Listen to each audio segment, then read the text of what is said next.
একটি সমস্যা ফেস করি, সেটা হলো আমরা যদি উপরের দিকে নোটিফিকেশন বারটা নিচের দিকে সোয়াইপ করি, নিচের দিকে টান দেই, তাহলে আমরা এখানে একটা অপশন দেখতে পারি ডাটা ওয়ার্নিং। এটা কিন্তু আমরা উপরের দিকে যদি আমরা লক্ষ্য করি, নোটিফিকেশন বারের উপরের দিকে আমরা যদি একটু লক্ষ্য করি, তাহলে এই কোণাতে আমরা এই ওয়ার্নিং এর একটা আইকন আমরা এখানে দেখতে পাই।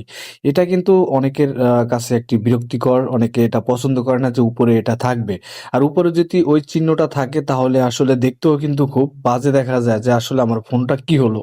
আর এখানে এটা দেখলে কিন্তু আমাদের কাছে অনেকের কাছে বিরক্তি লাগে। তো আজকের এই ভিডিওতে আমি সম্পূর্ণ সহজভাবে দেখিয়ে দেবো যাতে এই ডাটা ওয়ার্নিং অপশনটি উপরের দিকে যে চিহ্নটা আছে এটা যাতে এখানে না থাকে। হ্যাঁ, এটা কিভাবে আপনারা বন্ধ করবেন চলুন আমি সেটিংসে গিয়ে দেখিয়ে দিচ্ছি।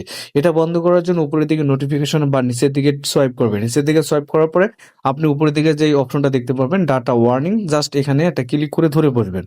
ক্লিক করে ধরে বসবেন বা এখানে একটা ক্লিক করে দিবেন। ক্লিক করার পর আপনার সামনে এরকম একটা ইন্টারফেস চলে আসবে।